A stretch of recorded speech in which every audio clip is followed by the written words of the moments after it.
Student, hello students. Today we'll be starting with a new topic, that is electric field. So you have seen in your first part that when we are keeping the positive and the negative charges together, they are attracting each other, right?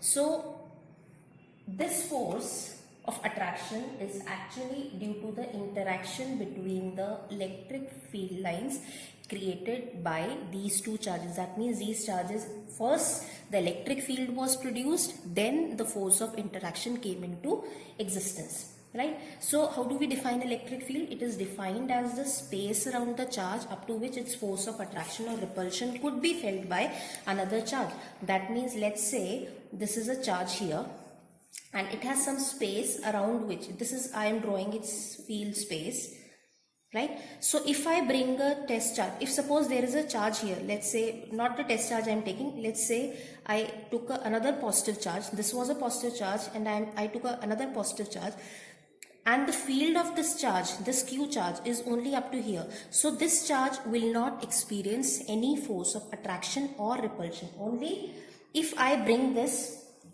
charge in its field, this positive charge inside its field, then only the force of attraction or repulsion. This is positive, so there will be a repulsion, then only the repulsion would be felt, until we are bringing it to the field of another charge. So if I say, if a charge, let's say this is the charge here it is not experiencing any force, that means I can say that the electric field at this point, let's write this point as O and this is A. So electric field at this point, I can say that it is 0. Clear? Now you see here, another thing, generally we use the term, you will always see we are writing Q naught, which is a unit positive, or we also call it as a test charge. So this charge, let's say this is another positive charge. This charge is called a source charge. This is a source charge, and this Q naught, which tests the effect of the source charge, that is why we are calling it as a test charge, or we call it a unit positive charge. Another thing to remember is this test charge acts as a detector. It is testing the electric field of this charge, that is why it is acting as a detector, and it is a very small charge, so that it does not affect the electric field created by this charge.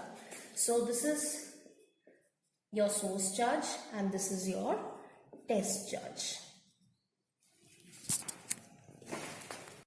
Now electric field intensity.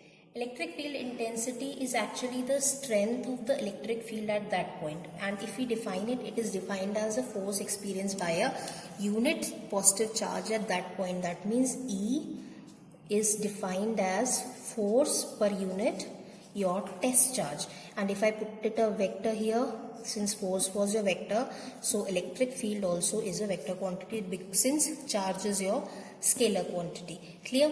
Now if I say, just now as I have mentioned, so electric field is a vector quantity, so it must be having some direction also. Electric field is a vector quantity, and if we talk about its unit, the SI unit is Newton upon charge, means Newton per Coulomb. Now you see one more important thing, as the test charge which we are taking, this test charge may have its own electric field. This is a positive charge, although we have taken the value to be very small, but this may have its own electric field. That means it can modify the electric field. What was this? This was your source charge. So it can modify the electric field of the source charge. So therefore, to minimize the effect of it, what we do, we take the value of Q naught to be very small. That means tending to 0. So in terms of mathematical limits, if we write it, we generally write it like this: ER is equals to limit Q naught tending to 0, so that it should not modify the electric field created by the source charge. Clear? So this is how we write in terms of, this is your limit, if you can read it properly, LIM. Clear? Now again you see here, If we have to, the direction, if I say the direction of the electric field is same as the direction of the force experienced by the unit positive charge. Mark the words, it is a force experienced by the direction of the force experienced by the unit positive charge. That means what? We have a, let's say a charge, this is your source, clear? Now if I place a test charge, that is a unit positive charge here, now what will be the direction of the force? This Q naught would be repelled. So what is the direction? Outward. So read the word now, read the sentence. If the source charge is positive, this is positive source charge, electric field direction is radially outward. In which direction this Q naught is experiencing the force? Outward. So because of this, we have drawn it like this. Clear? Similarly, if the source charge is negative, that means if your source charge is negative and the test charge is here, so now since this is a negative charge and this is positive charge, the source charge would be attracted toward it. So what is the direction of the force on the test charge? It is towards this side, means it is coming towards the negative charge. So if a source charge is negative, electric field direction is radially inward. And in case of, like generally when we will be doing the field line properties, you see here, if it is a positive charge, the direction of electric field lines would be radially outward, like this, outward. With the outward arrow you will show it, clear? And if it is a negative charge, same way as if it is a negative charge, the direction of electric field lines would be, I'll draw the electric, with the arrow I'll show it is inward, clear? So now we are calculating electric field intensity due to a point charge. See, this is the charge given to us, Q, at the origin. Now we have to find the electric field intensity at point P. So first thing what we will do, we will keep a test charge here. This is, let's say this is Q naught, which is at a distance R. Right? So this is also a positive charge, this is also positive. What is the direction of the force? It would be outward. So if I write the value for force, I'll write in now vector terms. So what is that? 1 upon 4 pi epsilon naught. You have this Q charge and then Q naught upon R square. And since I am writing it as a vector, so this is R unit vector. And what is the direction? If I say it is from O to P. The force is outward, this positive charge is moving outward. Just now we have said it is the direction of the force experienced by the unit charge or unit test charge. So it is, I'll write along OP. Clear? So how did we define electric field just now? We said it is F upon Q naught, right? So what is F? F is that value 1 upon 4 pi epsilon naught Q naught upon R square, R unit vector upon Q naught. So you see this Q naught and Q naught would be cancelled. So for electric field, we are left only with Q upon R square and R unit vector. So now you see whatever is the strength of this test charge or the charge we keep here, it will not influence the electric field of this charge. Although the field lines would be little disturbed, but the strength at this distance would be calculated by this charge, not the value of this charge. See this in the formula, this Q naught is absent, correct? Although this E, that means E does not vary with the value of Q naught, but E varies inversely to the R square value. Clear? Like I said, now electric field is a vector quantity. So if I have to write, if we are calculating electric field intensity at a point P, and finally we have got the value in the last expression. So it was, if I write it in vector form, I can write E vector as EXI plus EYJ plus EZK, right? Now again, instead of deriving, I'll write straight away. What was your E vector? In the last expression, it was 1 upon 4 pi epsilon naught Q over R square and R unit vector, right? What we are writing, we are finding rectangular components of electric field intensity due to a point charge.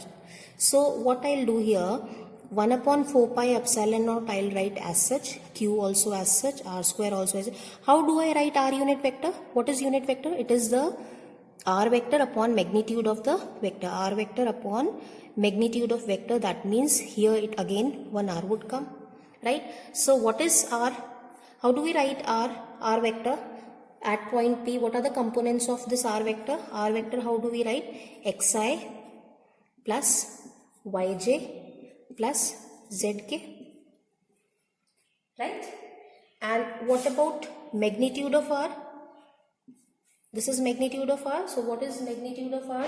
It would be your square root of x square plus y square plus z square, or you can say x square plus y square plus z square to the power half. Now if I substitute, let's say this is equation 1, and if I substitute, this is 2 and here this is 3. Now if I substitute this in equation second and third value in equation 1, what I would get instead?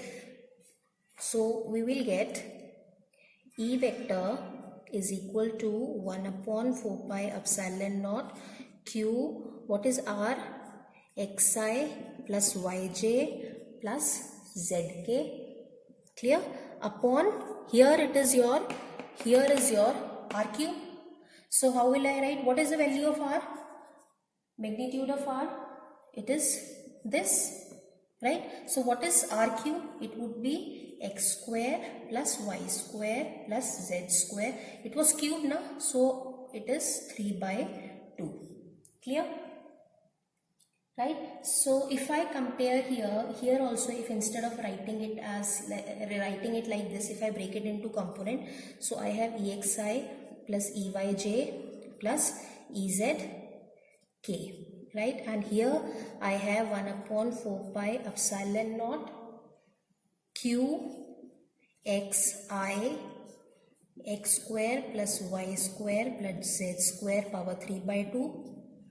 I'll take it inside, q inside with j also. Again 1 upon 4 pi epsilon naught q yj x square plus y square. This y is in the base, you remember.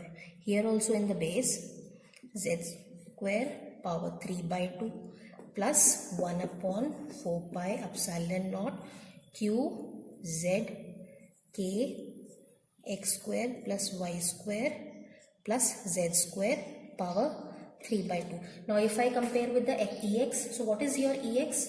You check here, I component here and I component here. So what is your ex value? It is 1 upon 4 pi epsilon naught q to the base x square plus y square plus z square power 3 by 2. So this is x component. Similarly, you will find for ey and then ez, same base. Clear to all?